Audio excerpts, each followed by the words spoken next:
Hello so guys, welcome back to my channel, and I'll be playing Skylords Reborn on RPVE, the Expert Plus difficulty, Map of the Month, May 2025.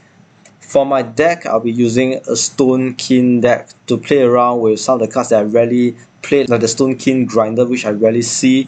Also some of the new cards like Bedrock, which is quite a fun card to play. For this Map of the Month map, it is a mixture of bandit and stonekin enemies. And let me give you a brief rundown of this Expert Plus map. For this first level, basically it's quite normal, a few bandit units and bandit spawning camps. But for the next level, what is either good or bad is that the good thing about the next level of enemies from the tier 3 and tier 4 area is that there will not be any spawning camps, so there's no bandit tents, no stonekin rifts. But the issue with this area is that, as you can see, enemy units is a lot stronger, especially if you are attacking it with tier 2. So we can see quite a number of bandit wind hunters with bandit turtle guns, or either the bandit turtle guns or you will get bandit walkers, which are really strong tier 4 units. So the problem will be to kind of like defeat the camp with tier 2 units. And of course, if you have not forgotten in the previous times when it was level 10 difficulty for RPVE, this kind of camps would come up with spawning camps too, so entirely almost impossible to defeat. Yeah, so this is it, and without further ado, let's take a look at my run. And usually for RPVE Expert Plus maps, you spend a couple of your first 2 to 3 minutes building up your power and basically gaining power and building a strong army of tier 1 units. As you all know, there's no spawning camps right at the second row from tier 3 and tier 4, which is why I do not have a tier 1 tower, because all of the bandit units spawning, or the units that are spawning, is only from this level 1 tier 1 area, which is why I will just have Mark of the Keeper to prevent enemy ranged units from attacking my base. And the other good thing about this is that when I do not kill off these enemy ranged units, they will die a lot slower just from the monument attack and damage. So if the enemy spawning units do not die, they will not spawn again. So which in turn means that I do not need to have a tier 1 tower to defend my base. So I'll be building 10 wind weavers, and once that is done, I will immediately attack the tier 2 area and targeting the spawning camp first. So that's what you always have to do for Expert Plus maps, or even expert maps. For RPVE, make sure to target the spawning camps first, because even if you kill off the units, they will spawn again very quickly. So for this, I've steering routes, rooting the enemies and taking down the spawning camp, and from then take down and kill off all the enemy units. So once that is done, you can also destroy this camp, which I will be doing later. Take down the melee units and go straight to attack the spawning camp. So it's quite easy to take down the camps with a very big army of wind weavers. So once you have taken down these few camps, what you can also do is to take down this last camp, because even when this camp is exposed, because you know that the following camps do not have any spawning camps, you are able to reveal this area and take down the camp, feeling assured that there will not be any spawning units or any more enemy units that will come from the top. So this is the only special exception that you can kind of destroy the camps for this map where the middle section do not have spawning camps. After you take down the tier 2 area, the enemy units, make sure to build just the monument, because the issue is that the next camp, which has the stonekin deep gorge, is in range to attack your monument and your power well. So what you want to do is to just, because you cannot possibly defend against this entire area of bandit units and keep your monument, so what I do is to have just the second monument tier 2 and get metal mastery, control this stonekin deep gorge to have the bandit units destroy it, so that the tower will not be attacking my monument, and I'll be safe to just build up the monument and the power well. Once that is done, units go back into place, you can come back, take up your monument and your power well. But I also would not recommend you to take this power that's closer to camp, because it might be still in range with the archers, the bandit wind hunters. And once your tier 2 is up, make sure to build a lot of your towers. I have cannon towers and the stone hurler. Stone hurler is the mainly attack flying units, which is specifically for this bandit wind hunter. If not, you wouldn't really need it, because cannon towers deal more damage than the stone hurlers. What you also only want the stone hurlers for is basically just for the knockback, since they knock back both small and medium units. So as you can see, I have root the turtle gun to make sure that they do not come in range based on their melee attack to attack my towers. So this is what you can do to mitigate or just prevent the bandit turtle gun from attacking your towers. Unfortunately, my monument couldn't survive the attack, so bandit sniper is a little bit too far, so just build some windverse to destroy the bandit sniper. And because your tier 2 monument is up, the bandit units that spawn here will attack the tier 2 op, and you can just destroy your Mouth the Keeper to gain back void power. And for my tier 3 monuments of tier 3 units, rather, we have the Rage Flame and the Deep Fang. And there's a couple of reasons why I pair these two together. Firstly, of course, both these units, or rather the Rage Flame, is rarely played due to the fact that I think it deals quite little damage and it freezes units, so it's not as cohesive as many other decks if you play, except for Frost, because freezing enemy units means you only do 50% damage to them, so it's kind of a bad thing for most other decks which do not have any ignoring damage for frozen targets. They will only do 50% damage, precisely because stonekin units are a little bit weaker damage wise. I have the Red Infinity Deep Fang. So what this Red Infinity Deep Fang does is that it gives my stonekin units more damage, 80% more damage, which is quite a big amount. So we'll be attacking the next camp and can exactly see why they do a lot less damage than other factions. Damage there not very impressive, and this is already with the 80% damage increase.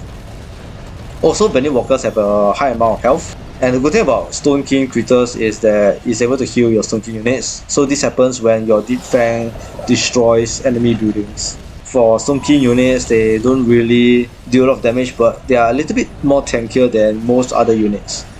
Of course, even with this, you still need a lot of spells to support your stonekin units, because the longer they kill enemy units, the more they take damage anyway. So even though they are tankier, they still take more damage overall. Rage Flame. And for the defenses for your tier 3 and tier 4 monument, I have the Hammer 4, but you can also replace it with other towers like the Stonekin, the Deep Gorge when you reach your tier 4. So yeah, CC spells very important, and the issue with this like bandit composition, like army composition, is because of the bandit Wind Hunter, which can paralyze your stonekin units. As you can see, 5 Rage Flames works a lot better, but in general, the bandit walkers deal more damage, so you need more firepower when attacking the bandit walker.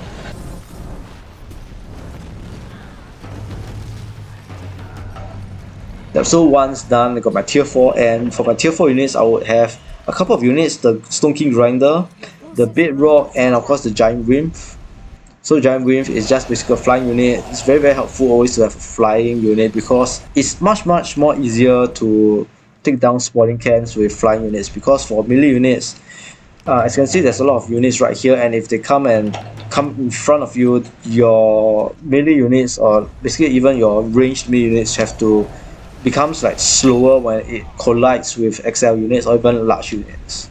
So as you can see, it's a mixture of tier 3 and tier 4 units, but because there's just so many enemy units, and stonekin units in general don't deal a lot of damage, eventually, even though they are kind of like a lot of health, but because they take a longer time to kill the enemy units, if the enemy units are all alive, your stonekin units are still just going to take the full force or full attack from your enemy units. As you can see, Stonekin Grinder, even though it's a very tanky card, still died. So definitely need more spells to support your Stonekin troops, or even just building more Stonekin units to attack. So I will be building a lot more units to aid my push and attack for the future much more difficult camps. And attack the Stonekin base. Of course, what you want is to destroy the spawning camps first, as what my Bedrock has done, one hitting the spawning camps. Bandit Walker is the one dealing the most damage because XL counter, so definitely very painful for my XL units. Right, let's move up. It will be a lot better if, because this is there's a lot of these Bandit Walkers, totally recommend you guys to add CC spells like Green Peace, so you can just put Green Peace at the end and the Bandit Walkers will be unable to attack. And for my tier 4 defenses, as you can see, I started off with 2 Hammer Force. Obviously not enough to take down the Bandit Soul Hunter. The issue again with Hammer 4 is that when it's close, when the melee attacks attacking the Hammer 4, any enemy units Hammer 4 is unable to attack the unit that is attacking it, so eventually it will just be destroyed. So I'll recommend you to have at least 3 to 4 Hammer 4s, either that or have tier 4 towers like the Deep Gorge.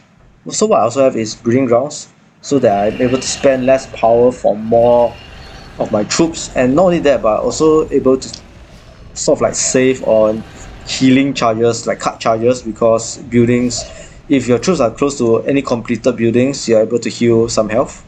And let's attack. What I was not able to do as often was to micromanage my bedrock and use this like blast sculptor.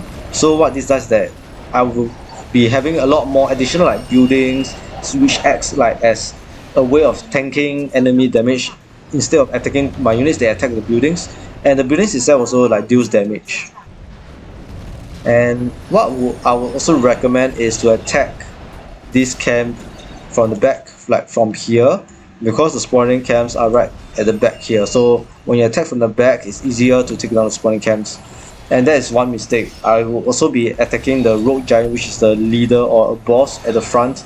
So very ineffective in taking down this camp. Without my flying units, probably most of my ground units will be dead. It's just almost like destroying my army. So once I take down the spawning camp, decided to retreat, regroup, and attack the next camp.